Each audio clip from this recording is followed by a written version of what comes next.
Bismillahirrahmanirrahim. Assalamualaikum warahmatullahi wabarakatuh. Alhamdulillahi rabbil alamin. Wassalatu wassalamu al-akmalani al-atamman ala sayyidina waladi adnan wa ala alihi wa sahbihi ajma'in. Amma ba'd. Wa bisanadil muttasili ila al-imam an-Nawawi rahimahullahu ta'ala wa adamallahu ta'ala an naf'a bi ulumihi wa ulumi sairis salihin fid darain amin. Sebelumnya kita membahas tentang pengajian hadis dosa-dosa besar. Kita melanjutkan kajian tersebut wa an Abdullah bin Amr bin al-As radhiyallahu anhuma 'anil nabiy sallallahu alaihi wasallam.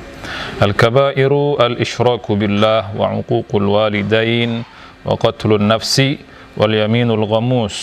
Rawahul Bukhari. Al-yaminul ghamus allati yahlifuha kadhiban 'amidan summiyat ghamusan li'annaha taghmisu al-halifu fil ithmi. Dari Sayyidina Abdullah ibn Amr ibn al-As, semoga Allah meridhai keduanya, dari Nabi sallallahu alaihi wasallam beliau berkata, al-kabair, dosa-dosa besar adalah yang pertama al-isyraku billah, menyekutukan Allah, menyembah selain Allah adalah dosa besar. Meminta selain kepada Allah adalah dosa besar. Mengadu selain kepada Allah adalah dosa besar. Meminta sesuatu selain kepada Allah, isyrak, menyekutukan Allah, dosa besar. Wa uququl walidain, yang kedua durhaka kepada orang tua adalah dosa besar. Mengatakan paling minimalnya adalah yang dicontohkan dalam Al-Quran, wala taqul lahuma uffin wala tanharhuma. Kalau dikatakan ulama-una, guru-guru kami, misal yang paling sedikit itu, kita di dekat orang tua, kemudian tanpa sengaja kita membersihkan sejadah, ya, kita kena debunya kepada orang tua kita, itu termasuk, kata ulama, adalah dosa, termasuk durhaka. Hati-hati, jangan ganggu, jangan sakiti walaupun dengan sekecil apapun orang tua kita. Wa qatlun nafsi, bunuh diri. Bunuh diri adalah dosa besar. Wal yaminul ghamus, dan sumpah bohong, sumpah dusta, sumpah yamin, sumpah yang tidak benar, janji yang tidak benar, ya. Allati yahlifuha, yang al-yaminul ghamus. Rawahul Bukhari, hadis riwayat Bukhari. Yaminul ghamus maknanya allati yahlifuha kadhiban 'amidan, yaitu dia berjanji bohong kemudian secara sengaja, 'amidan. Summiyat ghamusan, dinamakan ghamus li'annaha taghmisu al-halifu fil itsm, karena tughmasu al-halifu fil itsm, karena menenggelamkan yang bersumpah ini ke dalam ithim, dosa. Dinamakan ghamus karena dia mencelupkan dirinya ke lembah kenistaan, dosa-dosa. Dinamakan ghamus, al-yaminul ghamus itu tadi.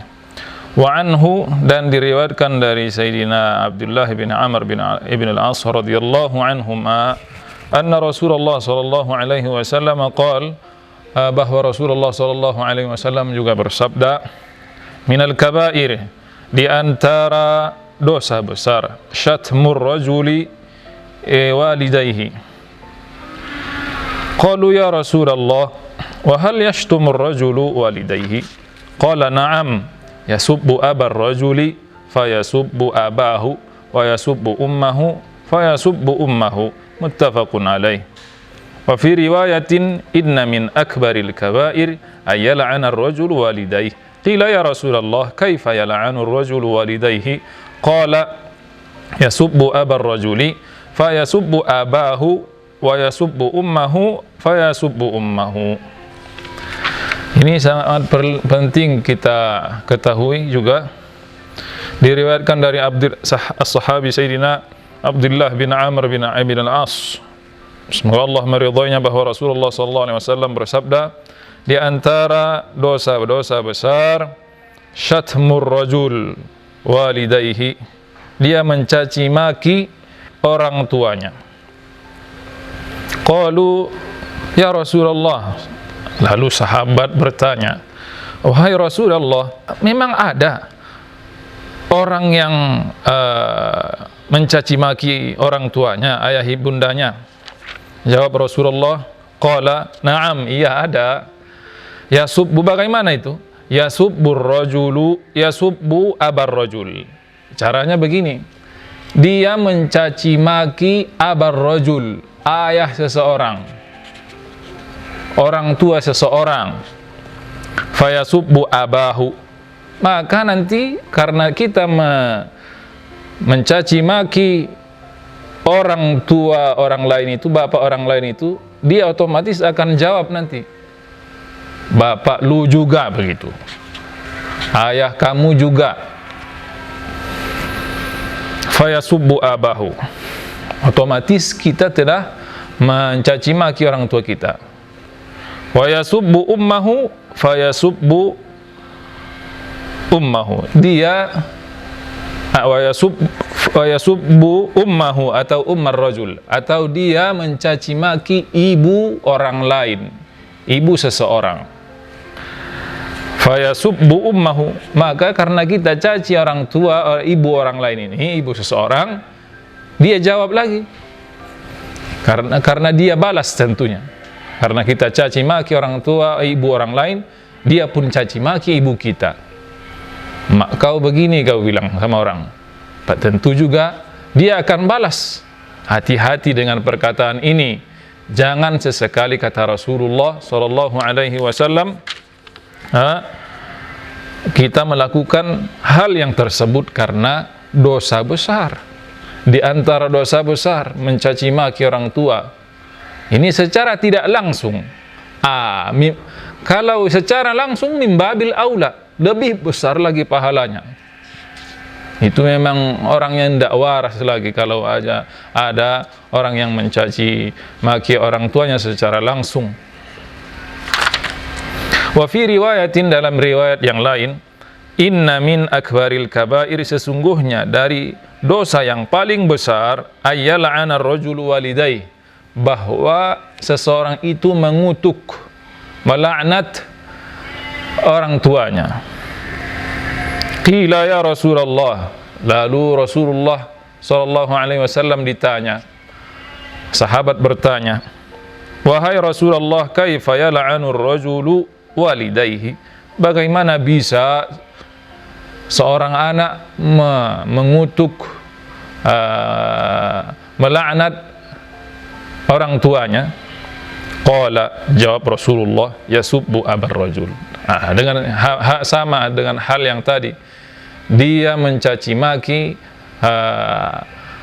orang tua seseorang, abar rajul, bapak seseorang, ayah seseorang. Fayasubbu abahu, maka yang kita tadi caci maki, dia akan balas otomatis kepada kita. Ketika itu kita sudah tidak sengaja, dengan tidak sengaja telah mengutuk, melaknat orang tua kita, wal'iyadu billah. Wa yasubbu ummahu ummar rajuli, ataupun dia mencaci maki ibu orang lain, ibu seseorang. Fayasubbu ummahu, maka dia balas caci maki tersebut, celaan tersebut kepada kepada ibu kita. Hati-hati perkataan kita ini Jangan biasakan mencaci maki. Saringlah perkataan kita dengan ucapan-ucapan, perkataan-perkataan yang baik, yang positif, yang senang orang mendengarnya, sopan santun, ramah, lemah lembut cara tutur sapanya. Mudah-mudahan kita dijauhkan dari sifat-sifat mencaci maki, yaitu yal'anar rajul abahu atau yasubbu ar-rajul abahu, atau kita dijauhkan dari uququl walidain, durhaka kepada orang tua, kemudian isyrak billah, menyekutukan Allah, qatlun nafs, kemudian bunuh diri, wal yaminul ghamus, dan sumpah ataupun janji yang bohong. Al yamin, sumpah ataupun janji yang janji palsu istilahnya. Hadza wabillahi taufik wal hidayah. Mohon maaf segala yang salah. Wassalamualaikum warahmatullahi wabarakatuh.